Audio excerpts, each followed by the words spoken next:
Alright guys, let's talk glutes. Many people still believe that glute amnesia and glute activation is still a thing. Dealing with weak or underactive glutes? Well, if you're dealing with back or hip pain, you may be dealing with a phenomenon called gluteal amnesia.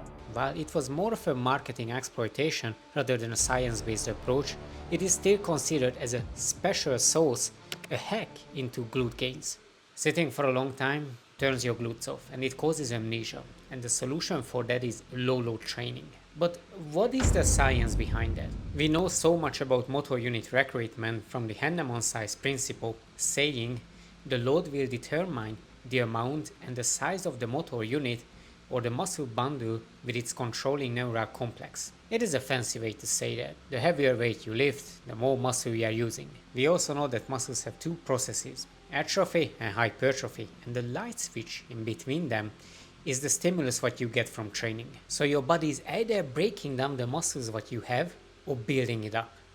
Yes, there is a stimulus that allows you to maintain it. So if you sit all day, there is a chance that your glutes are going through some devastating atrophy, but they are still not turned off, because if that was the case, you would not stand up from your chair. We also know that beginners don't have access to the highest threshold motor units. So if we look at the Henneman size principle again, you probably won't have access to the top end of the largest motor units, and that is why you are not feeling your glutes working, or they are not performing as someone who is more seasoned and experienced. And this is also the reason why your connection to the exercise and the feelings don't actually matter. We also know that this low load training is not going to fire those large motor units, so there's not going to be enough stimulus to grow, unless you're a beginner, but even these newbie gains will flat out early on. So if you put the science behind glute activation and amnesia, you can quickly come to the conclusion that no muscles are turned off, otherwise you would struggle with basic daily activities like standing up and sitting down, and that low load activation is still training, but it is mainly working for beginners because for them everything is novel and they are still going to grow from that, and they are getting more and more access to the larger motor unit pool. But how much the exercises evolved around glute training? This is where people still have conflicted feelings, but they are nothing else, just personal feelings and grudges because they can't let go of the past where you couldn't explain anything. Brett Contreras, the glute guy, invented hip thrust, and with it, completely changed the glute game in fitness. So many experts are still opposing it while it is anecdotally and scientifically backed up, so these oppositions are nothing else but ignorance against improvement. Back in the day, if you went to the gym with your flat glutes seeking solution, you were told to just squat, and that is going to be the be-all end-all. It didn't account for your anatomy or genetics. If you had short legs, great mobility, and your squat execution because of these genetic differences favored your quads more, they would start to pop off, and because of their head start, they would always outshine your glutes in terms of growth whenever you are doing squats. Because a stronger muscle is always the efficient one within an exercise if you don't change anything. And these girls and guys were left in the gutter with their messy overdeveloped quads and underdeveloped glutes without any explanation of their shortcomings. Some people with longer legs, bad ankle mobility had no choice but to execute the squat in a more glute emphasized manner, and they would go around the world and shout loudly, "Squats are enough. That is how I built my glutes." But they didn't understand the why behind it.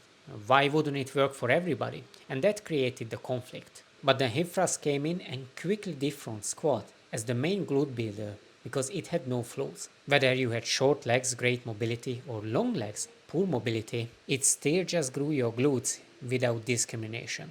And because of this reason alone, it is widespread into all the gyms, squat enthusiasts trying to reject it, saying how bad it is, when in fact it is literally flawless. To grow your glutes or your butt. Believe it or not, it is not hip thrust exercise. It really lets you feel your glutes because lunges, squats, and deadlifts and all the other great exercises for the glutes, you're like moving around and it's hard, but sometimes it's really tough to actually feel your glutes.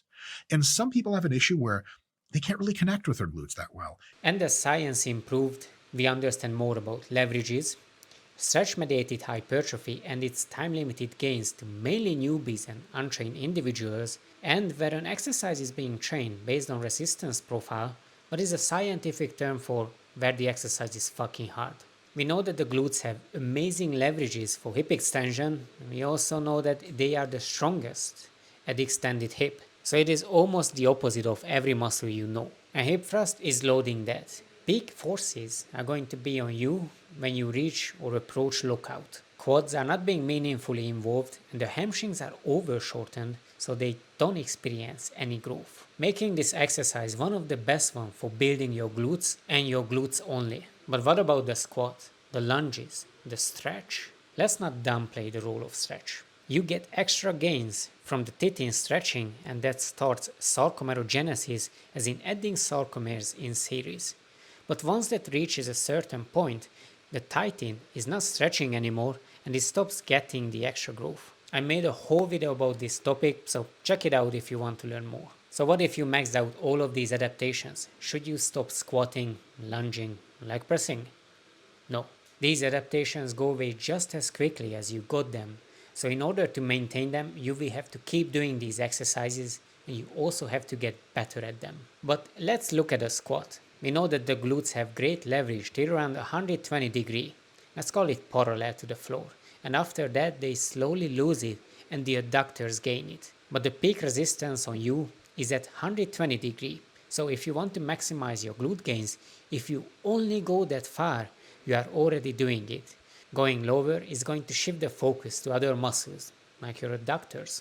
We also know that these vertical motions are going to mainly train the lower division of the glute max, which is understandable if you see these fibers are under load. Hip thrust will train the whole glutes, so do glute bridges and hyperextensions. The upper glute muscles like gluteus minimus and medius can be trained with hip abduction, potentially standing or with straight hip to take out its competitor piriformis. If you have genetic disadvantages against squats in favor of your quads, then you can just start with hip thrust and easily fix that while having the squatting motion as second or third in your training, or by trying to change your execution. So knowing where the muscles have the best leverages for the glutes, that starts around 120 degree and gets stronger at hip extension. The resistance profiles for squats, that's around 120 degree where you have the peak force on you, and for hip thrust, any kind of bridging, that's where you have complete lockout. The limitation and maintenance of the stretch-mediated hypertrophy.